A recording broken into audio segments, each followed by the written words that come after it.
Bonjour à toutes et à tous. Je suis Maria Boussa, directrice du pôle offre sociale et médico-sociale à Nexem, et je suis très heureuse de vous accueillir pour ce webinaire consacré à la santé mentale dans le secteur de la protection juridique des majeurs. Si nous sommes réunis aujourd'hui, et si j'en crois le nombre de personnes inscrites à ce webinaire, c'est que, si j'ai bien compris, on est à 294, non, 350 personnes qui se sont inscrites à ce webinaire. C'est parce que la santé mentale est devenue un enjeu absolument central dans l'accompagnement des personnes vulnérables et des personnes protégées en particulier. Concrètement, il n'est plus possible de penser l'accompagnement des personnes vulnérables sans intégrer pleinement cette dimension. Vous le savez sans doute, mais la santé mentale a été déclarée grande cause nationale sur 2025 et 2026, et les chiffres sont particulièrement parlants. En effet, en France, selon l'Organisation mondiale de la santé, les troubles psychiques constituent la troisième cause de maladie après les cancers et les maladies cardiovasculaires. Autrement dit, c'est plus d'un Français sur deux qui a été concerné soit par un trouble psychique au cours des 12 derniers mois. Et depuis 2020, Santé publique France observe une hausse des pensées suicidaires chez les 18-79 ans. En fait, toutes ces données montrent bien en fait que la santé mentale est un enjeu collectif majeur, mais encore plus dans le secteur de la protection juridique des majeurs, puisque c'est une réalité qui est encore plus marquée. En effet, les personnes protégées constituent un public particulièrement vulnérable, et vous le savez aussi bien que moi, face aux troubles en fait psychiques. Dans le cadre en fait d'une enquête de la Direction des affaires civiles et du Sceau qui date de 2017, on a relevé 44% des personnes protégées qui étaient en situation de handicap psychique. Autrement dit, cela concerne plus d'une personne protégée sur deux qui est directement concernée par ces problématiques. Et à cela s'ajoute une évolution démographique pardon, de fond, puisqu'en fait, on a, selon Infostat, donc du ministère de la Justice, une hausse des mesures de protection, des mesures de protection pardon, judiciaire qui est attendue d'ici 2070, et ce, en lien avec le vieillissement de la population. Or, nous savons que les troubles liés à la santé mentale occupent une très grande place au niveau des personnes âgées, qu'il s'agisse en fait d'isolement social, de solitude, de troubles préexistants ou de situations de maltraitance. Tous ces éléments-là constituent autant de facteurs qui viennent accentuer les fragilités et complexifier de fait les accompagnements. Et face à l'ensemble de ces constats chiffrés, il nous est devenu indispensable que les services de protection juridique des majeurs que vous représentez se saisissent pleinement en fait des enjeux de santé mentale. Donc, pour nous, cela passe d'abord par la sensibilisation, comme nous le faisons aujourd'hui. Cela passe aussi par la formation des mandataires judiciaires à la protection des majeurs et des encadrants. Et cela passe également par le renforcement, le développement d'outils concrets et de partenariats pour renforcer et sécuriser en fait les accompagnements. C'est vraiment dans cette dynamique en fait que Nexem, en lien fort avec la commission sectorielle de PJM que je salue, a mis en place en fait des groupes de travail spécialement consacrés en fait à la santé mentale. Et ces travaux ont permis de faire émerger en fait des pratiques innovantes et de développer des outils à destination des professionnels que vous êtes. C'est ce qui nous a permis aussi de vous proposer en fait un guide qui est sorti récemment et qui recense en fait des actions innovantes en santé mentale dans le secteur de la protection juridique des majeurs. Il met en lumière en fait différents modèles développés au sein de ces services, et il montre aussi que la santé mentale est au cœur de l'accompagnement et que des solutions existent si on a la possibilité de s'en saisir collectivement. Et parmi ces solutions, nous avons souhaité aujourd'hui mettre en avant le témoignage du docteur Frey, médecin psychiatre à l'ALSEA, Association Limousine de sauvegarde de l'enfant à l'adulte à Limoges, que je remercie encore une fois chaleureusement d'avoir pu en fait venir aujourd'hui nous partager en fait son expérience de terrain. Sans plus attendre, je vais passer en fait la parole en fait à Marguerite Gamero, donc qui est conseillère technique sociale et médico-sociale en charge en fait du secteur de la protection juridique des majeurs, pour vous présenter plus en détail le déroulé de ce webinaire. Je vous remercie encore de votre attention et je vous souhaite un excellent webinaire. Je vous informe qu'il sera bien évidemment accessible en replay à l'issue en fait de cette séance. Et donc, je m'arrête là et je passe tout de suite la parole à Marguerite. Marguerite, c'est à toi. Merci Marie. Bonjour à tous. Je vous remercie de votre présence en nombre ce jour pour une thématique aussi essentielle. Comme l'a expliqué Maria Boussa, Nexem a mis en place plusieurs groupes de travail sur la santé mentale Et ces groupes de travail ont pour ambition de mieux comprendre les enjeux de santé mentale dans l'accompagnement des majeurs protégés et de trouver ensemble des repères et des réponses qui permettent un accompagnement plus juste. Parce qu'effectivement, donc j'ai été moi-même mandataire judiciaire à la protection des majeurs et bien souvent, nous ne sommes pas équipés pour accompagner les différents troubles et les liens vers les médicales qui est souvent très difficile. Alors, comment accompagner, protéger, favoriser l'autonomie des personnes protégées dans des situations de rupture de soins, de violence, d'isolement? Ce sont des thématiques qui sont abordées. Comment s'outiller, comment se préparer, comment adapter sa posture et se préserver professionnellement parlant également. Face à ce constat, a émergé l'idée de réaliser plusieurs webinaires sur la santé mentale en lien spécifiquement avec le secteur de la protection juridique des majeurs, un secteur qui, comme vous le savez, reste bien trop peu méconnu et peu mis en avant et pourtant essentiel dans un équilibre sociétal. Donc, ce premier webinaire, qui sera sans doute le premier d'une série de 3 ou 4 pour cette année 2026, sera consacré aux témoignages clés du docteur Frey, qui est donc médecin psychiatre et qui intervient de manière régulière au sein du service mandataire de l'ALCEA. C'est d'abord l'histoire d'une rencontre entre l'ALCEA, en la personne de Sylvia Bourri, qui est directrice du service mandataire, et du docteur Frey, médecin psychiatre en libéral, mais fin connaisseur du secteur médico-social, qui a permis de concrétiser ce projet. Tous les services mandataires sont confrontés à des difficultés de suivi des troubles psychiques et ça met parfois donc en péril la protection des majeurs protégés. Le docteur Frey aura ainsi l'occasion dans ce webinaire de pouvoir détailler son arrivée dans le secteur, ses étonnements, ses premiers constats et ensuite nous expliquer les priorités à mettre en place, celles qui doivent attirer la vigilance des mandataires. Il nous apprendra également à repérer les signaux d'alerte, à s'en saisir pour enfin nous prodiguer des conseils quant aux postures à adopter en fonction des troubles ou des situations rencontrées. Donc, n'hésitez pas à poser vos questions si vous en avez dans l'onglet questions, qui est juste en bas, donc sur la barre en bas. Nous y répondrons donc au fur et à mesure du webinaire. Un grand merci au docteur Frey pour sa disponibilité, à qui je laisse désormais donc la parole. Bonjour, bonjour à tout le monde. Merci de m'accueillir. Et puis, j'espère être à la hauteur de l'enjeu qui semble-t-il est grand. Euh, voilà, en préambule à mon propos, je souhaiterais préciser quand même que ce dont je vais vous parler euh, est une expérience locale adapté à la dimension de notre territoire et aux besoins repérés, comme vous l'avez dit, par Madame Bourri pour son service, et qui a souhaité euh,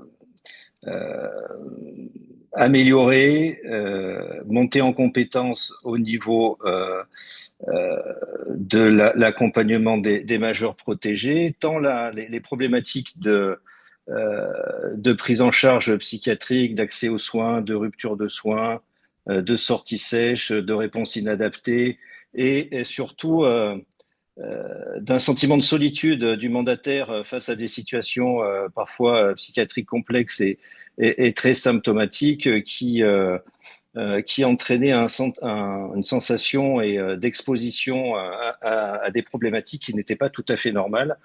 Et donc, ces besoins de coordination de parcours, ces besoins d'appui à la posture professionnelle des mandataires ont été à l'origine effectivement de cette action innovante.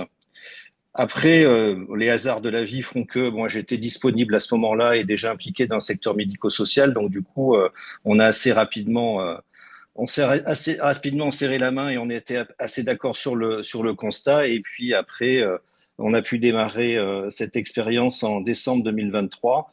Donc ça fait un peu plus de 2 ans. Donc en fait, je vais essayer de vous faire un petit retour d'expérience sur ce que j'ai constaté, découvert en arrivant dans ce service. Euh, on le dit souvent, effectivement, c'est sur la diapo, c'est le monde sanitaire et le monde médico-social ou le monde socio-judiciaire. Euh, Ce que je leur dis souvent, c'est que dans notre formation de médecin psychiatre, on n'est pas du tout formé au secteur médico-social, au travail social. C'est quelque chose qui devrait se faire mais qui n'est pas fait. Donc en fait, c'est aussi pourquoi je pense c'est aussi cloisonné, c'est que ça n'est pas appris. et il y a une défiance entre les deux mondes qui je trouve, s'aggrave en raison des pénuries aussi. Euh, ce cloisonnement, il entraîne euh, que le mandataire se retrouve à devoir gérer des situations médico-psychiatriques ou sanitaires parfois complexes sans avoir aucune information médicale qui pourrait lui être utile pour comprendre la situation et pouvoir avoir des prises de décision adaptées. Donc effectivement, ça entraîne une exposition du mandataire à fonctionner dans le noir et avec des risques que sa mission de protection échoue et également au niveau des majeurs protégés, ce cloisonnement, cette difficulté d'accès euh, à des soins adaptés à leur situation de santé, parce que la psychiatrie peut être recroquevillée sur elle-même, organisée en forteresse, pas forcément accessible, et également une dimension qui est quand même importante à connaître, c'est l'autostigmatisation et la stigmatisation. C'est-à-dire que nos patients ont tendance à s'auto-stigmatiser et à être aussi stigmatisés en tant que patients psychiatriques, entre guillemets. Et donc, du coup, le recours aux soins psychiatriques ou quand on fait la proposition de revenir vers un médecin hospitalier ou vers l'hôpital psychiatrique est souvent vécu par les patients qui en ont pourtant besoin comme quelque chose qui aggrave encore, c'est un peu la double peine. Et donc, dans la proposition qui est faite de mon intervention dans le service, c'est aussi la possibilité d'avoir accès à la ressource psychiatrique dans le service, dans un lieu qu'ils connaissent, en présence de leur mandataire. C'est peut-être une première étape un petit peu différente qu'on a pu leur proposer et qui a bien fonctionné. C'est de pouvoir les recevoir a priori sans filtre et sans délai et surtout en tout lieu et sans aller vers des lieux à connotation très stigmatisante pour eux parce que soit il y a des mauvais souvenirs sur une hospitalisation, soit il y a la connotation péjorative de l'hôpital psychiatrique pour un premier contact. Enfin voilà, cette idée cette dimension de lutte contre l'autostigmatisation et la stigmatisation dans la proposition qu'on leur fait à nos majeurs est importante. Également, mon intervention est là, est toujours là pour améliorer cette liaison ville-hôpital qui est parfois si difficile parce que les mandataires n'ont pas les codes sanitaires. Comme je vous le disais, le sanitaire n'a pas les codes du médico-social. En fait, c'est assez rare de trouver des interlocuteurs qui sont pas dans la peut-être dans la défiance sur les éléments d'évaluation que les mandataires peuvent remonter. Également sur le manque d'informations que les mandataires peuvent avoir sur leur majeur. Il n'y a pas la culture du secret partagé. Il y a beaucoup la culture du secret médical, mais euh, où on partage rien. Donc en fait, on n'avance pas beaucoup. Et comme je vous le disais tout à l'heure, il y a une méconnaissance dans la formation et dans l'usage des médecins psychiatres, du métier, de la protection juridique des majeurs, qui se retrouvent souvent avec des sollicitations où on leur demande de prendre en charge des choses qui sont pas du tout dans leur périmètre, dans leur capacité, ni dans leur mission. C'est-à-dire que souvent on voit, et je pense que vous le verrez de plus en plus souvent, Madame Aboussa en a parlé tout à l'heure, où le nombre de personnes qui vont bénéficier d'une mesure de protection allait augmenter, effectivement parce que la population vieillit, parce que les patients en situation de handicap psychique vieillissent aussi, hein, même si leur espérance de vie, eu égard à leur maladie, peut être diminuée de 30%. On arrive quand même à soigner suffisamment bien les gens pour qu'ils puissent vivre plus longtemps. Euh, Souvent, la mesure de protection est demandée au décours ou pendant une hospitalisation comme étant la décision médicale qui va être magique, dans le sens où ça va tout régler. Ça va régler les problèmes de santé, ça va régler les problèmes de logement, ça va régler les problèmes de vie sociale, de vie familiale, administratifs et budgétaires et éventuellement, quand c'est le cas, d'emploi et formation. Et en fait, c'est pas aussi simple que ça parce qu'on se retrouve avec des gens pour qui rien n'a été anticipé, la mesure est prononcée, elle est ouverte, le majeur est rencontré. Alors en général, quand on le rencontre, il y en a pas beaucoup qui sont d'accord ou qui pensaient même avoir demandé une mesure. Je sais pas, connais pas bien les chiffres, mais enfin par expérience sur les 2 ans que je viens de passer à voir les retours d'expérience sur les ouvertures de mesures, ça se passe pas souvent mal, mais c'est pas souvent très fluide en fait, hein. L'intérêt de la mesure, il n'est pas perçu. C'est plutôt perçu comme quelque chose qui a une dimension contraignante et pas quelque chose qui a une dimension facilitante en fait. Oui, tout Après, à ça fait. change. Après, ça change, mais au départ, c'est un peu dans la représentation et des familles et des majeurs, c'est souvent une punition. Et donc ce premier constat qui a été aussi à l'origine de la genèse de cette action innovante, je n'ai pu que moi aussi que le constater, le mesurer et essayer d'améliorer les choses, même si c'est pas facile hein, en termes euh, de légitimité que peut avoir le mandataire vis-à-vis du monde sanitaire. Du coup, je me suis positionné comment dire, euh, je sais pas si je vais trouver le mot facilement, mais en tout cas, ce que je leur ai expliqué, c'est que compte tenu du fait que leur parole n'était pas entendue, euh, qu'il et qu'elles n'hésitent pas à me demander effectivement de faire les mails, de contacter les gens à leur place et en expliquant mon rôle et ma fonction dans le service de mandataire.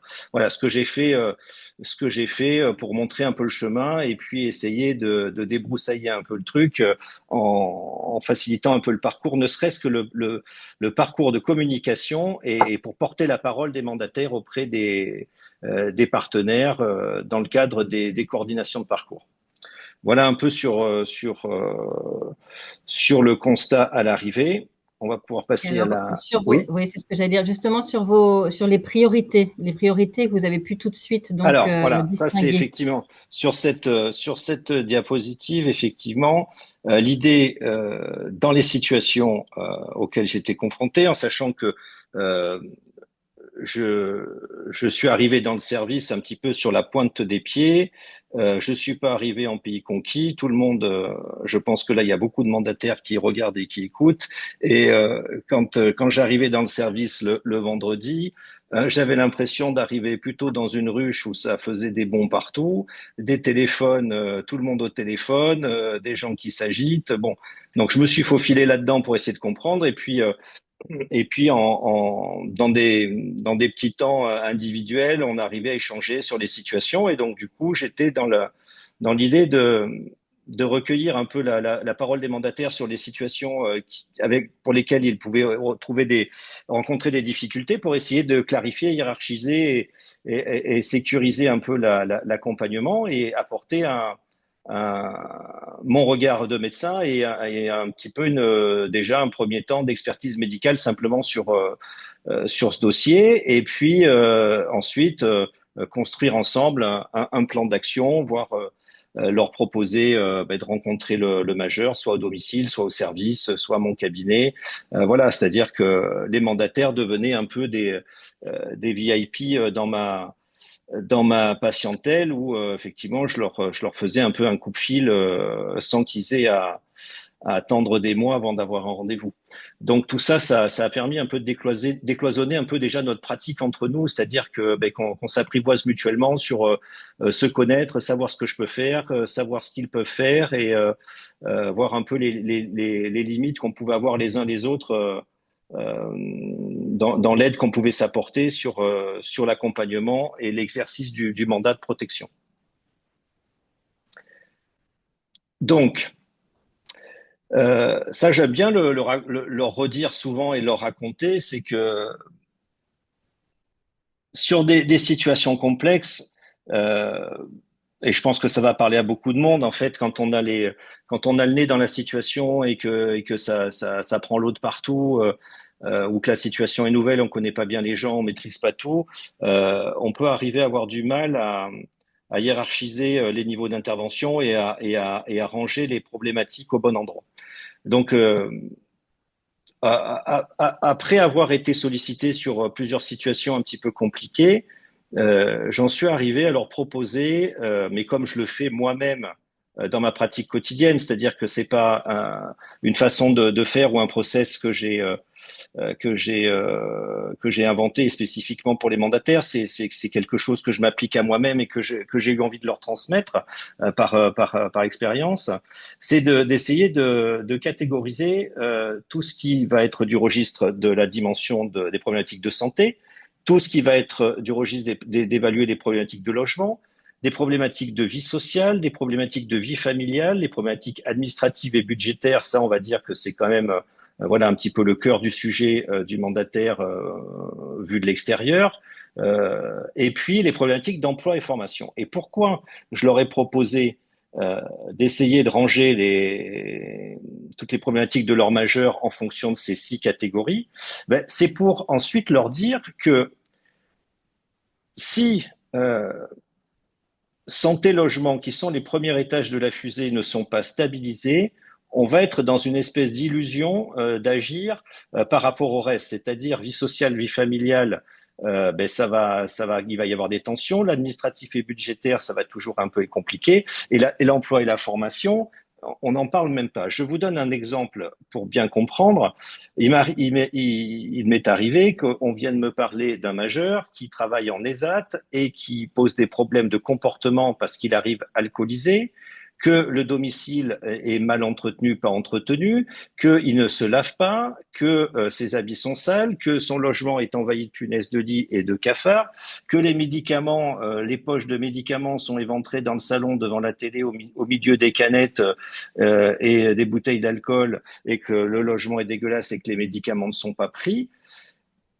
Et là, je les arrête en fait. Je leur dis, mais c'est quoi le problème? C'est qu'il se maintient pas dans l'emploi, il peut pas travailler, et que les moniteurs d'atelier s'en plaignent. Ils me disent oui. Ben oui, mais le problème, c'est pas ça. On va le prendre à l'envers. C'est que là, déjà, ce monsieur ou cette dame, ça serait bien qu'il se maintienne dans les soins, qu'il prenne son traitement, que le logement soit entretenu et qu'on puisse mettre en place des moyens, un étayage suffisant pour entretenir le logement, pour que déjà il se sente mieux et qu'il ait envie de se maintenir en équilibre, que au niveau de l'environnement toxique dans la vie sociale, on arrive à y remédier également, que au niveau vie familiale, on essaye de faire le point, savoir s'il y a des choses qui fonctionnent bien ou comment ça se passe. Bon, au niveau administratif et budgétaire, ça c'est un grand classique, et il n'y a qu'à partir de là où on pourra aller vers l'emploi et la formation. En fait, ce que je veux dire, c'est que l'emploi et la formation, c'est souvent une obsession pour les majeurs protégés, parce que dans un souci de normalité, de coller une espèce de normalité déformante où il faut travailler.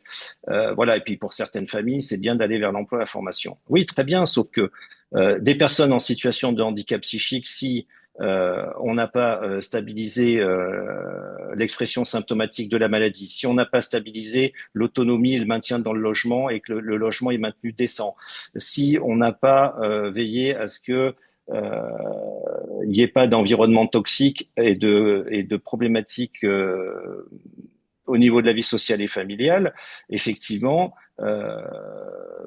ça va pas. Si on n'a pas stabilisé ces premiers étages, c'est illusoire d'imaginer de pouvoir aller vers l'emploi et la formation dans de bonnes conditions. Ça ne tiendra pas. Donc, en fait, là, c'est vraiment gagner du temps et se focaliser dans un premier temps sur les 2 premières années. Et je pense que à l'usage et à l'expérience, c'est une confirmation. Je pense que l'idée de la santé et le logement, c'est des problématiques récurrentes, des situations qui posent problème et qui occupent beaucoup les mandataires et qui leur font passer beaucoup de temps. Alors effectivement, l'administratif et budgétaire, c'est aussi du travail, mais je pense qu'il y a aussi, c'est un peu moins. Bon, il y a des dimensions relationnelles aussi sur l'administratif et budgétaire. Mais santé logement, c'est quand même de l'évaluation importante où il faut aller au domicile, où il faut voir les gens dans leur quotidien pour bien mesurer un peu leurs difficultés. Et après, on comprend mieux pourquoi les choses peuvent tenir ou pas tenir. Voilà. Et alors ça, je ferai une petite parenthèse personnelle là-dessus. Euh, ce, cette possibilité que j'ai de travailler dans un service de mandataire et de pouvoir aller chez les gens dans le cadre de l'exercice du mandat, avec ou sans le mandataire, c'est quelque chose que je pouvais pas faire sur les 25, que je n'ai jamais fait sur les 25 ans que j'ai passé seul dans mon cabinet à recevoir les gens sans savoir la réalité de leur quotidien en fait. Je pouvais en avoir une petite idée, mais en fait, finalement, je me rends compte que j'aurais dû faire ça beaucoup plus tôt. Je Oui, pense donc que l'accès au logement vous a ouais, permis en tout cas d'avoir une approche différente et bien au sûr, niveau et du d'avoir soin. voilà, et je pense que ça m'aurait permis d'être peut-être plus pertinent et performant dans mes prises en charge. En tout cas, d'être plus complet et que la prise en charge soit plus robuste en fait. D'accord. Alors sur les postures un peu justement à adopter, parce que c'est vrai que tout mandataire a déjà été confronté effectivement à des difficultés, souvent en lien avec la santé mentale. Alors qu'est-ce que vous avez pu en tout cas constater ou mettre en exergue sur justement ces difficultés qui sont rencontrées sur les postures qui pourraient être adoptées par les mandataires? Alors sur le sur la première année. À la fin de la première année, on a fait une sorte de bilan hein, et on a réfléchi un peu et en tout cas, moi, j'ai réfléchi sur ce que j'avais constaté, euh, à trouver peut-être les symptômes les plus pertinents à repérer justement pour éviter que des situations dégénèrent. Parce qu'en fait, la démarche, c'était aussi d'être mon intervention, on est un peu dans le curatif, hein, mais il y a quand même l'idée d'être dans le préventif aussi, c'est-à-dire que euh, les personnes qui bénéficient d'une mesure de protection et qui présentent une situation de handicap psychique, ce qu'il faut bien comprendre, c'est que c'est une maladie chronique. C'est des maladies parfois à rechute, avec et on va pouvoir améliorer les choses un temps et puis des fois il faut surveiller ensuite parce qu'il peut y avoir des rechutes, il peut y avoir des aggravations, il peut y avoir des ruptures de traitement pour des maladies intercurrentes. Enfin voilà. Donc l'idée c'est de repérer là-dedans dans l'accompagnement des gens, d'être un peu dans l'analyse peut-être un peu plus d'être en alerte sur des choses assez simples pour qui doivent faire mettre le mandataire en situation de passer la main en fait assez rapidement ou en tout cas d'alerter soit en proximité un chef de service sur une situation qui est en train de se dégrader, soit directement le médecin psychiatre. Bon, alors, en l'occurrence, comme je suis dans le service une fois par semaine, c'est plus simple, mais voilà. Donc dans ces éléments, on retrouvait souvent des choses assez classiques, hein, mais bon, c'était l'idée d'arrêter les plus pertinents. Un patient, donc comme je vous disais, situation de handicap psychique, maladie psychiatrique, donc c'est une maladie chronique. S'il y a une rupture de soins et de traitement, vous pouvez être sûr qu'à plus ou moins long terme, enfin à court ou moyen terme, on va avoir une rechute où il va se dégrader soit en termes de comportement, soit en termes de fréquentation, soit en termes d'entretien du logement, soit en termes de mise en danger et d'expression de la vulnérabilité. Donc rupture de soins et rupture totale de soins, ça c'est grave danger. Donc sur l'expression symptomatique, hein, tout ce qui est délire de persécution, délire érotomaniaque, tout ce qu'on appelle les signes positifs dans la schizophrénie notamment, tout ce qui est très bruyant et très délirant, alors que jusque-là, le patient était... alors, un patient, il peut toujours avoir quelques symptômes, mais à bas bruit et qui font pas trop parler de lui et dont il ne parle pas beaucoup et qui sont pas gênants dans la relation. Mais par contre, un patient qui délire plein capot et qui est complètement persécuté, qui commence à en avoir après son mandataire alors que ça se passait bien, ou qui commence à appeler le mandataire pour lui dire un grand classique, ça arrive pas toutes les semaines, mais pas loin, il faut m'amener porter plainte contre le voisin parce qu'il me regarde mal. Voilà, donc ça c'est faire la part des choses entre ce qui est délirant et ce qui ne l'est pas. Mais ça c'est des signaux d'alerte qui ne doivent pas différer la réponse en fait. Tout ce qui est violence, impulsivité, conduite à risque, c'est pareil. Souvent, est-ce que je leur dis, ce que j'ai dit souvent au cadre, c'est que du service, c'est que je trouvais que sur les histoires qu'il me racontait sur des antécédents de patients que j'étais amené à prendre en charge, c'est que ils avaient été par le passé exposés à des choses qui auraient pu mal se terminer. Et ça, c'est pas quelque chose avec lequel on doit s'accommoder en fait.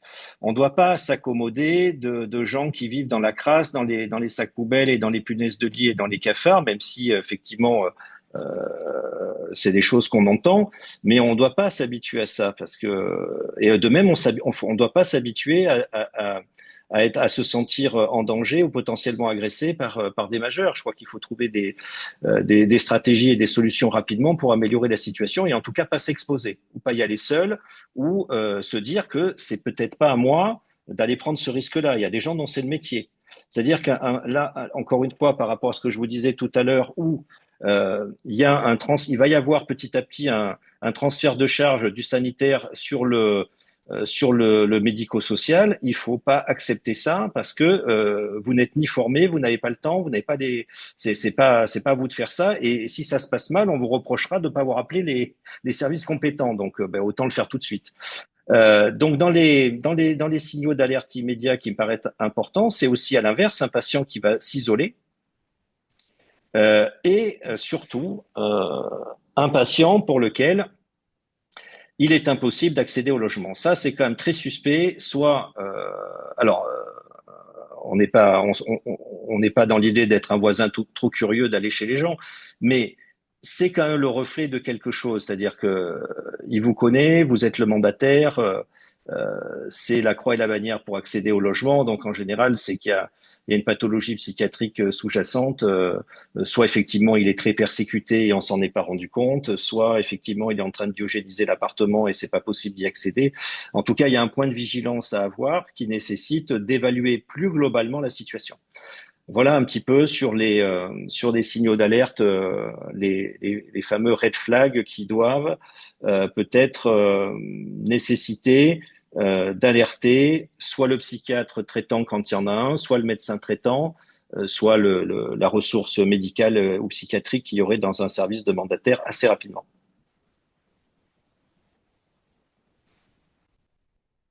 Et alors, quand on a fait donc tous nos échanges, vous m'aviez parlé de la caisse à outils du MJPM. Et effectivement, j'ai trouvé cette image très parlante. Et quelles clés, quels outils vous pourriez effectivement apporter ou donner en tout cas aux mandataires face justement à tous ces enjeux de santé mentale? Ben, je pense que ce qui est important, c'est que euh,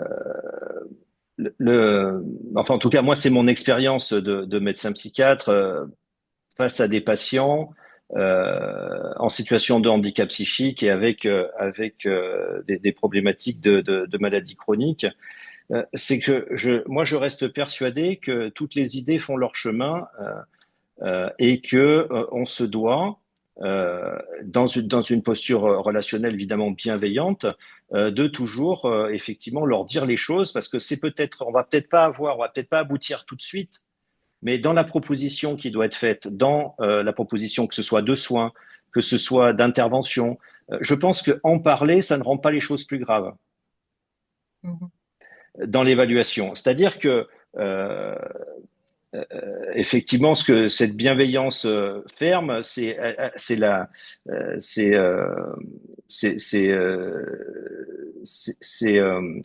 comment dire, c'est toujours euh, dire ce qui se passe et que les idées fassent leur chemin. C'est-à-dire qu'en fait, je pense que même en étant symptomatique, les gens peuvent entendre leurs besoins, peuvent ne pas être d'accord à un moment, mais peut-être qu'à un moment, il y aura une fenêtre où ils vont s'en saisir. C'est-à-dire que des fois, il faut du temps parce que on est dans une temporalité. La temporalité de nos patients, c'est pas la nôtre. Donc ça, c'est important de pouvoir leur exposer en conscience et de manière toujours professionnelle, bienveillante et pragmatique, un petit peu votre vision, la vision de l'accompagnement qui pourrait être adaptée de manière réaliste au projet de la personne. peut-être rebondir sur les désirs et les attentes de la personne et faire des propositions en fonction de comment ça se passe. Alors effectivement, pour ça, eh bien, il faut rentrer en contact, il faut rentrer en relation, il faut aller voir les gens chez eux, prendre la mesure des choses et connaître effectivement ce qu'on peut leur dire et pas leur dire et comment ils fonctionnent. Donc ça prend du temps, ça nécessite de construire une relation de confiance pour pouvoir ensuite pousser un petit peu toutes les choses utiles. Euh, ça nous amène à l'obligation de moyens et pas de résultats. Euh, l'obligation de moyens, c'est effectivement de tout mettre en œuvre, notamment en médecine, en termes d'examens complémentaires et ainsi de suite. C'est-à-dire que ce que ça veut dire, l'obligation de moyens et pas de résultats, c'est on garantit pas de guérir les gens, mais par contre, on doit tout mettre en œuvre pour faire un diagnostic. Et je pense que on peut appliquer ce modèle-là à l'évaluation des problématiques des majeurs, c'est-à-dire que euh, on évalue et par contre, quand il y a des interventions à faire au niveau sanitaire, c'est pas au mandataire de le faire, c'est-à-dire que euh, le le mandataire peut pas s'exposer aussi à vouloir porter des choses ou à ne pas dire ou à ne pas saisir les services concernés, c'est-à-dire qu'à aucun moment on peut se substituer aux services d'urgence. Ce que je veux dire par là, c'est que moi, il m'arrive très souvent, des fois, de pas savoir. Donc, je le leur dis à mes patients. Je dis, là, j'ai un doute, je sais pas, on va se revoir, on va en rediscuter. Les gens, ils comprennent très bien ça, comprennent de temps. Oui. C'est-à-dire que se sortir. Ce que je veux dire par là, sur ce qu'on avait évoqué sur préserver l'estime professionnelle et la santé mentale du mandataire aussi, c'est pas s'user dans des situations difficiles quand on n'y arrive pas, et c'est pas rester seul à s'échiner, à remplir d'un côté quelque chose qui se vide de l'autre avec un majeur qui fait des trous partout. C'est-à-dire que quand on est dans une situation où on s'épuise et où on n'a plus de solution, je pense qu'il n'y a absolument aucune honte, et c'est même légitime, que de pouvoir dire, bon, je n'y arrive pas, voire le dire avec à son majeur, comment on peut faire pour avancer, pour y arriver. Ensuite, demander de l'aide à, à, à sa hiérarchie, à se tourner vers les collègues, à se tourner vers d'autres ressources, parce que ça arrive tout le temps que parfois j'ai des discussions avec des collègues sur des situations un peu compliquées. Moi, il m'arrive de demander l'avis à d'autres spécialistes ou à d'autres collègues sur des situations que je maîtrise pas bien. Ça arrive tous les jours. Et je pense que c'est aussi quelque chose que j'ai rencontré dans le service, c'est que avoir l'habitude de fonctionner seul, on finit par se recroqueviller un petit peu sur soi-même. Alors, c'est pas tout le temps, hein, mais sur justement cette idée de la caisse à outils, c'est justement savoir qu'on peut en avoir une et que dans la caisse à outils, on peut avoir les collègues, on peut avoir des ressources, on peut avoir une réflexion en équipe, on peut avoir l'idée de provoquer une synthèse aussi et de s'entourer de l'avis des autres intervenants dans une situation. Voilà, de faire un pas de côté sur une situation pour comprendre. Alors, docteur Frey, on a deux questions qui sont en lien direct avec votre propos. Une troisième que je pourrais peut-être, qu'on pourra peut-être discuter un peu plus tard. La première est quand vous faites appel au 15 et que vous demandez une obligation de soins et que rien ne se passe, quels sont les leviers? Question difficile. Vous m'appelez et je m'en occupe. Dans la Non, Sarthe. non. Alors effectivement, en fait, ça c'est une problématique récurrente. Effectivement, donc la question c'est vous appelez le 15 pour déclencher une hospitalisation sous contrainte et il se passe rien. C'est ça. C'est ça, hein. Oui. Donc ça effectivement, c'est un problème parce que à la limite, je vous dirais presque que c'est pas le enfin, c'est bien d'appeler le 15 parce que c'est la procédure, mais le médecin régulateur du 15, il va pas venir vous faire un certificat. Il faut qu'il vous envoie deux médecins pour venir constater qu'il y a un besoin d'hospitalisation, qui rédigent deux certificats. Donc c'est pas une mince affaire parce que ben, souvent il y a des endroits où la permanence de soins elle est un peu faiblarde et puis même si elle existe hein, et ça fait peut-être pas partie des urgences, les gens sont pas concernés. Nous on a eu le souci on a eu le souci de la même manière avec une majeure qui était en crise dans le service il y a pas si longtemps que ça. On a appelé le 15 qui nous a dit ben, demandez à son psychiatre de venir faire le certificat au service. Bon, il se Ah trouve que oui. le psychiatre c'était moi. Mm. Donc, je suis venu, j'ai fait le certificat et après, on a rappelé le 15 pour nous envoyer une ambulance et elle a bien voulu monter dedans. Mais c'est ça n'arrive jamais parce qu'en fait, personne ne serait venu faire un certificat dans le service. Donc, pour répondre à votre question, quand vous avez des besoins d'hospitaliser quelqu'un sous contrainte, que vous avez évalué la situation et que vous appelez le 15 et qu'on vous envoie pas de médecin, ben, malheureusement, à part vous dire que c'est pas normal, j'ai pas d'autre solution si ce n'est à leur expliquer que si c'est une situation où il y a un danger, où la personne est agressive, ou qu'elle se met en danger, qu'il y a un danger, il y a un péril imminent, à ce moment-là, vous pouvez contourner un peu le problème dans la discussion avec le médecin du 15 en disant que la personne risque de se passer à l'acte ou de se mettre en danger pour sa santé eu égard à l'expression symptomatique, auquel cas il y a besoin que d'un médecin et un seul certificat. Mm. Mais D'accord. encore faut-il que le médecin régulateur appelle un des médecins de garde qui est en train de tourner sur le secteur et qui vous l'envoie pour faire le certificat. Mais c'est cette problématique des hospitalisations sous contrainte, je pense qu'on avait prévu de faire un webinaire dessus Oui, je parce pense qu'on fera un qu'effectivement, webinaire sur cette. il y a Mm. besoin de repréciser un peu les différentes modalités d'hospitalisation sous contrainte, ou celles qui sont à la demande d'un représentant de l'État, celles qui sont les soins psychiatriques à la demande d'un tiers en procédure normale, les soins psychiatriques en procédure d'urgence.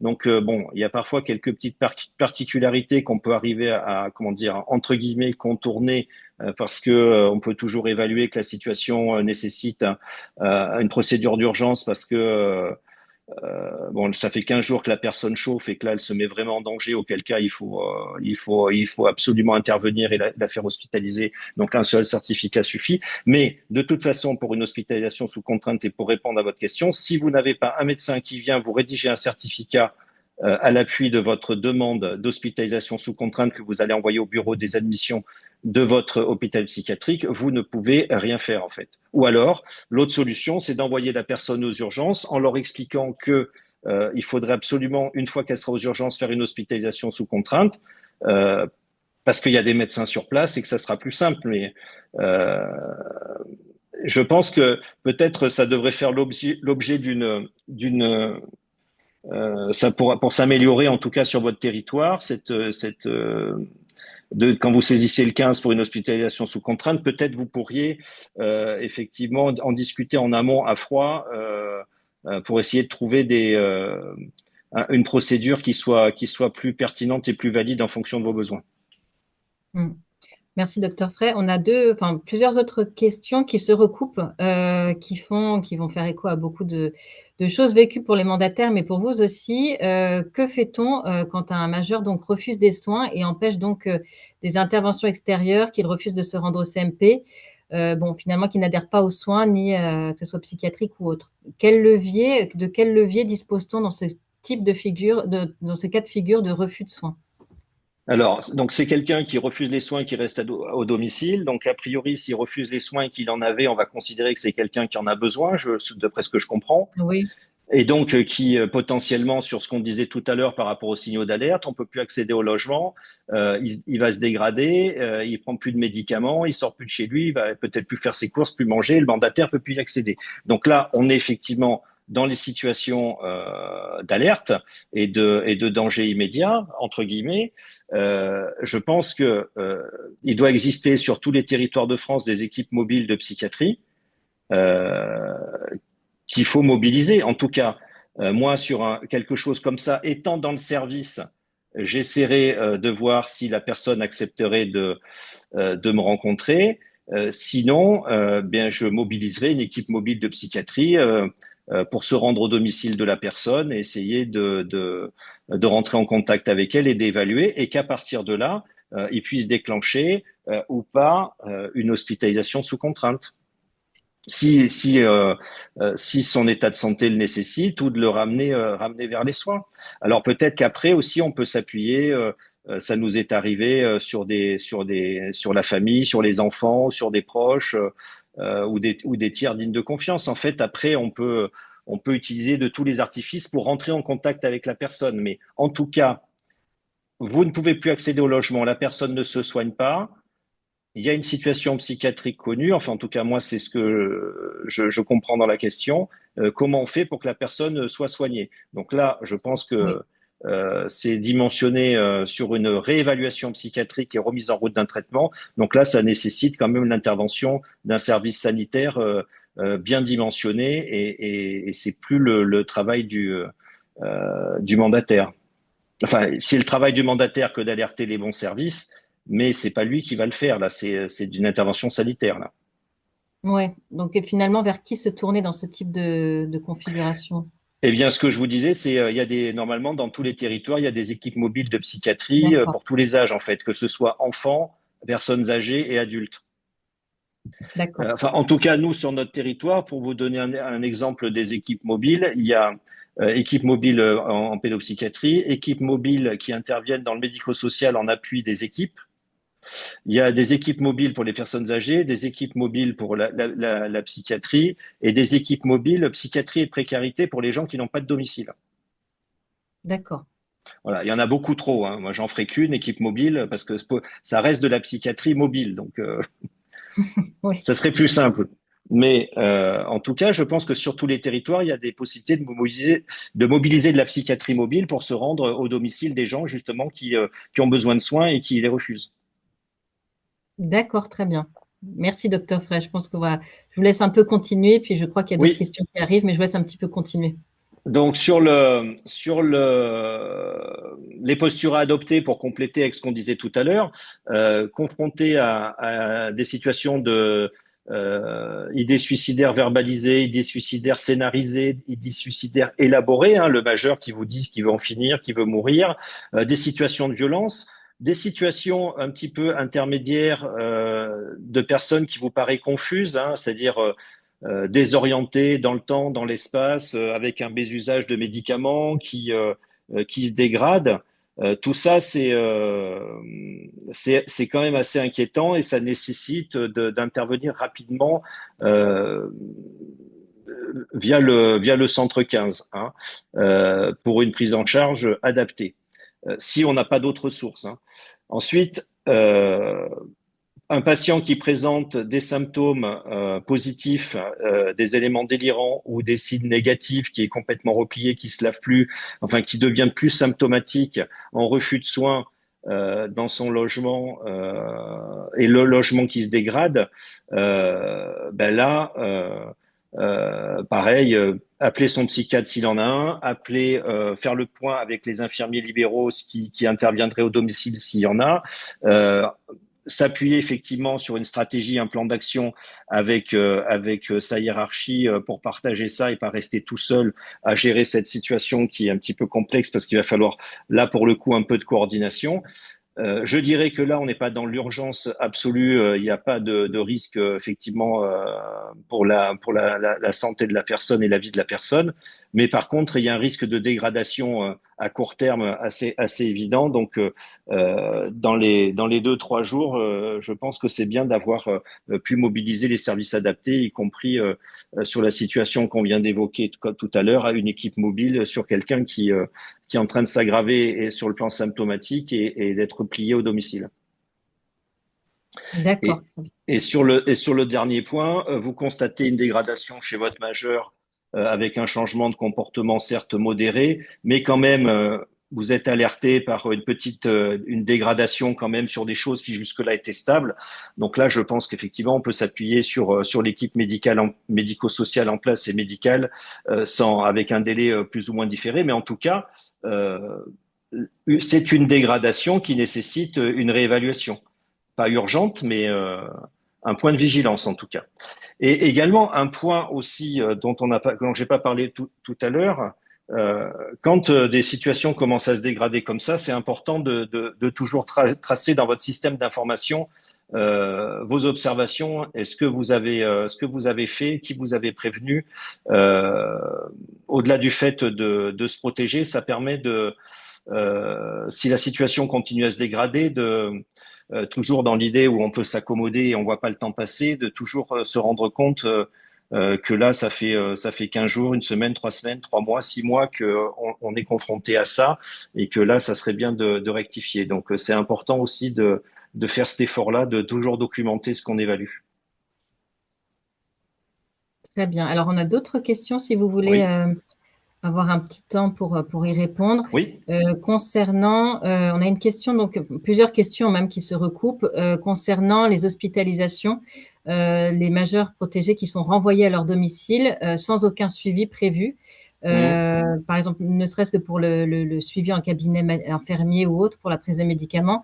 Donc, des majeurs protégés qui sont finalement euh, remis dans leur domicile sans suivi par la suite. Que faire pour ces personnes qui restent en souffrance et qui n'ont pas donc d'autres possibilités que finalement elles se retrouvent après dans une nouvelle errance médicale. C'est ça. Donc ça, effectivement, c'est le grand classique qui est le, enfin ça c'est l'expression même de ce que je vous disais au début de mon propos hein, sur le cloisonnement entre le sanitaire et le médico-social, c'est-à-dire que quelqu'un sort de l'hôpital où il a été soigné, pris en charge, des fois des hospitalisations qui sont longues, et puis on le renvoie au domicile et on n'organise rien parce que effectivement c'est pas dans la culture sanitaire d'organiser l'étayage au domicile, que ce soit le passage des infirmiers libéraux, que ce soit le passage de l'équipe ambulatoire de psychiatrie en relais, que ce soit de prévenir le mandataire de tous les besoins de la personne et d'être dans le secret partagé avec la personne par rapport à des points de vigilance. Le compte rendu est-ce qu'il a été adressé au médecin traitant? Est-ce que le médecin traitant était au courant? Le patient en général, si ça se trouve, il est sorti avec sa lettre de sortie et son ordonnance. Donc, imaginez-vous bien que si vous la récupérez pas tout de suite, vous la retrouverez jamais. Et donc, du coup, il va se retrouver très rapidement en rupture de soins, rupture de traitement. Donc, qu'est-ce qu'il faut faire? Eh ben, il y a tout à faire. C'est-à-dire qu'en fait, ben, il faut évaluer il aurait fallu effectivement, la logique aurait valu qu'avant la sortie, il y ait une synthèse et qu'on se mette d'accord sur tout ce qu'il fallait organiser, mobiliser, et y compris parce au-delà du simple fait de traiter de l'ordonnance médicamenteuse, des passages infirmiers, mais il y avait peut-être aussi une réflexion à avoir sur un accès aux droits, une compensation du handicap à travers un dossier MDPH et l'intervention d'un service médico-social pour que la situation tienne, enfin une réflexion à avoir. Donc effectivement, ces sorties sèches sans aucune concertation sont extrêmement préjudiciables pour les patients parce que ça va systématiquement entraîner à court ou moyen terme une rechute et également très préjudiciable pour le mandataire parce que ça vous met dans une situation comment dire, d'aggraver un peu la relation avec votre majeur protégé parce qu'en fait, eh ben, il se retrouve en situation de précarité et l'hospitalisation aura servi assez rapidement à rien. Donc, ben, qu'est-ce qu'il faut faire? Eh bien, ce qu'il faut faire, ben, nous, c'est ce qu'on fait, c'est-à-dire que ben, on essaye d'anticiper tout ça parce qu'effectivement, à Limoges, dans le service où j'interviens, ben, le mandataire ont cette possibilité-là, et c'est des discussions qu'on a, mais quasiment toutes les semaines sur des préparations de la sortie des patients où on essaye de réfléchir assez rapidement en amont, quitte à provoquer une synthèse avec les collègues hospitaliers. Mais enfin bon, euh, il faut pas se leurrer, hein, c'est pas parce qu'on va faire des synthèses que 3 semaines après, on nous a pas mis le patient dehors en n'ayant pas fait la moitié ou les 3 quarts de ce qui était prévu. Mais bon, au moins on aura essayé et on aura un peu anticipé et puis préparé les choses. Mais effectivement, vivre ça encore aujourd'hui en 2026, c'est plus acceptable, c'est pas normal. On devrait pas être confronté à ça. Mais bon, par contre, euh, j'en reviens à ce que je vous disais tout à l'heure sur la délégation de transfert de charge sur le service de mandataire et le mandataire qui va être avec sa baguette magique en capacité de tout faire. Euh, ben oui, on en est là, c'est-à-dire que ben, que fait le mandataire en fait. Mais vous savez que même moi, dans ma grande perfection, c'est ce que j'ai dit pendant des années, jusqu'à ce Ouais. que ben, je me trouve que je grandisse un peu en expérience et que je me retrouve un peu de l'autre côté à me poser les questions autrement, c'est-à-dire à essayer de regarder un peu les autres faire et me regarder faire. En fait, le mandataire, il fait son travail. En fait, il faudrait que les médecins fassent leur travail, que le sanitaire fasse son travail. Et en fait, c'est pas déshonorant pour des médecins que d'organiser un plan de soins à la sortie. Il y a même des endroits où il y a des gens qui, dans le métier à l'hôpital, c'est de faire de la coordination de parcours. Donc, il y a des systèmes maintenant départementaux que l'ARS finance, qui s'appellent les plateformes territoriales d'appui ou les dispositifs d'appui à la coordination. Mais tous ces dispositifs, ils ont été créés justement pour pallier les problèmes de coordination médicale à la sortie des structures sanitaires. Oui, Donc, on a je beaucoup n'ai d'efforts. pas, je n'ai pas à vous donner de recettes miracles sur ça, mais je ne peux que, Mhm. comme vous, d'abord vous dire que c'est pas normal, et deuxièmement que c'est primordial que ce travail soit fait. Ouais, on a beaucoup de questions justement sur ces problèmes de coordination Oui, avec l'hôpital ou même de manière générale, hein, sur quel est le rôle finalement du mandataire. Est-ce qu'on ne confond pas des fois le rôle un peu des assistantes sociales des hôpitaux avec celui du mandataire, dans les sorties notamment? Est-ce que effectivement il y a des voilà, qu'est-ce qu'on pourrait faire pour améliorer finalement le lien avec les professionnels? Quel levier trouver pour forcer un petit peu les services médicaux à prendre en considération les cas qui relèvent de la psychiatrie, qui sont rejetés, puisqu'on a oui, plusieurs personnes qui interviennent en disant que les majeurs protégés sont souvent renvoyés chez eux en disant que ça ne oui, relève pas de la psychiatrie. c'est Donc ça. c'est tout ce que vous veniez de dire, hein, effectivement, sur les difficultés de coordination qui ressortent C'est tous les effectivement un départements de tous les problème. territoires. Mm. Pour rebondir effectivement sur cette question et la mettre en lien avec la question précédente sur les deux questions sur le centre 15 qui veut pas vous envoyer de médecin pour hospitaliser sous contrainte et le patient en rupture de soins chez lui pour lequel on va déployer des trésors d'ingénierie sociale pour l'hospitaliser. Une fois que la personne est hospitalisée, vous avez fait le plus facile. C'est-à-dire qu'une fois qu'il est à l'hosto et qu'il va être soigné, ben vous savez très bien qu'on va vous le renvoyer à peu près aussi vite et beaucoup plus rapidement que le temps qu'il vous a fallu pour l'hospitaliser. Et il y aura pour autant rien de changé. Mm. Donc effectivement, ça c'est un problème. Alors après, bon, il y a peut-être des endroits où ça marche mieux que d'autres, mais ces problèmes de coordination, ils sont majeurs. C'est vraiment et c'est aussi ce qui est à l'origine de l'intention du service de MJPM de l'Alzea de s'appuyer sur un médecin psychiatre justement pour ces problématiques de coordination, pour pouvoir les prendre en charge, c'est-à-dire pouvoir faire des ordonnances quand il y a des ruptures d'ordonnance, pouvoir faire les dossiers MDPH pour l'accès au droit quand on est en fin de droit et qu'on trouve personne pour faire un dossier MDPH, parce que même un médecin qui a suivi un patient pendant longtemps, pour peu qu'il ait loupé un ou deux rendez-vous, il va vous opposer un refus pour faire le dossier MDPH au prétexte qu'il ne le voit plus. Mais comme il l'a vu, il a quand même toute la documentation pour pouvoir le remplir. Mais il va pas le faire parce qu'il le voit plus. Donc bon, bah, du coup, moi je les vois et je fais les dossiers parce que en fait c'est pour faciliter et la vie du service et surtout l'accès aux droits des majeurs. En fait, ces problèmes de coordination en cascade, c'est les patients qui payent en fait. Exactement, Et exactement. ça coûte plus cher collectivement. Donc du coup, comment faire? Comment faire? Moi, je pense que localement, il y a peut-être du lobbying à entreprendre dès que vous pouvez avoir un peu une relation à peu près normale avec un médecin psychiatre. Surtout, ben, il faut l'entretenir. Il faut essayer de progresser dans le partenariat. Il faut peut-être faire venir des médecins dans vos services parce que c'est jamais fait.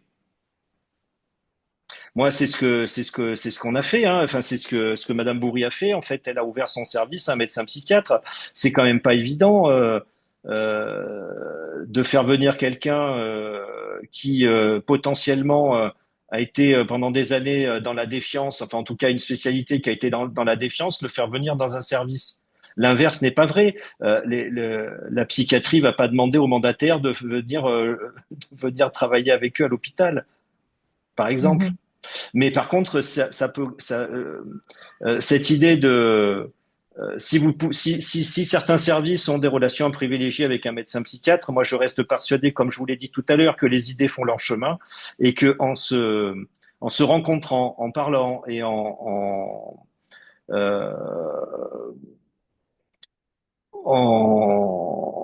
en partageant nos difficultés et surtout en verbalisant des attentes qui sont assez simples en fait. Parce que moi, ce qu'on me demande, c'est pas très compliqué. Je fais des choses beaucoup plus difficiles dans mon cabinet. En fait, c'est pas la partie la plus compliquée du travail d'aider un service de mandataire. Alors après, bon, il faut un peu d'expérience aussi, mais c'est pas le plus compliqué. Donc, je pense qu'il y a peut-être un levier en faisant du lobbying avec les médecins, que ce soit des médecins généralistes ou des médecins psychiatres, dans le périmètre de tous les services de France. Si vous en avez un qui a quelques petites accointances ou sympathies pour vous, faites-le venir, travaillez la relation et essayez de l'intéresser à ce que vous faites. Et petit à petit, ben, peut-être que vous allez pouvoir créer un espèce de partenariat qui va s'installer comme ça dans la durée. Très bien. Bah, écoutez, docteur Frey, merci. Je vous propose un petit mot conclusif peut-être, Oui. parce qu'on arrive déjà à 15 heures. Ah oui, Le et temps passe vite. on n'avait pas Non, tout il reste encore abordé. des questions, mais bah, écoutez, je propose aux personnes effectivement qui ont pu poser leurs questions de pouvoir y répondre ultérieurement. Je vous laisse conclure, docteur Frey. Je vous interromps. Oui, ce que je pourrais vous dire en conclusion, sur peut-être peu de choses deux, trois choses à retenir, que santé logement, c'est les premiers étages de la fusée, hein, à sécuriser. Tant que ces deux dimensions sont pas stabilisées, tout projet emploi de formation ou de vie sociale est illusoire. Euh, euh, Repérer, hiérarchiser, documenter, alerter, coordonner en s'appuyant sur des repères simples, hein, santé, logement, vie sociale, vie familiale, administratif et budgétaire, emploi, formation. Refuser l'accommodation, hein, ce qui est habituel n'est pas forcément acceptable, surtout quand cela met en jeu la vie ou la santé des personnes, logement incurie, rupture de soins, isolement extrême, hein, sur les signaux d'alerte. Et revendiquer et cultiver une posture partenariale avec les médecins, notamment psychiatres, demander des échanges, des transmissions ciblées, des concertations et faire exister votre expertise dans la compréhension des dossiers. Donc c'est ce que je vous disais là tout à l'heure sur les leviers peut-être pour améliorer la coordination. C'est vous sentir légitime dans les dimensions d'évaluation que vous êtes capable de faire pour pouvoir les partager et surtout essayer de construire des relations partenariales qui pourraient grandir sur chaque territoire pour améliorer vos problématiques de coordination. En tout cas, c'est ce qui s'est passé pour nous. Et en fait, moi, très honnêtement, et je terminerai par ça, je ne vois pas ne plus aller le vendredi dans le service. Hmm, Voilà. je comprends. En tout cas, merci docteur Frey pour votre intervention qui a suscité pas mal d'interrogations et qui, j'espère, a pu nourrir voilà, tous les participants. Pour avoir plus de précisions sur le modèle qui a été développé par l'Alsea et qui a permis notamment de faire venir le docteur Frey, n'hésitez pas à consulter le guide qui est sorti la semaine dernière sur les actions innovantes. Donc, il y a une fiche détaillée notamment sur le modèle développé par l'Alsea monté par Madame Bourri et qui a permis donc au docteur Frey de pouvoir intégrer un service PJM et apporter son expertise précieuse. Merci beaucoup, docteur Frey. Et puis, écoutez, Mais pour tous c'est les moi. participants, nous essaierons de pouvoir répondre ultérieurement à vos questions. Merci beaucoup. Merci. Au revoir. Merci. À bientôt. Au revoir.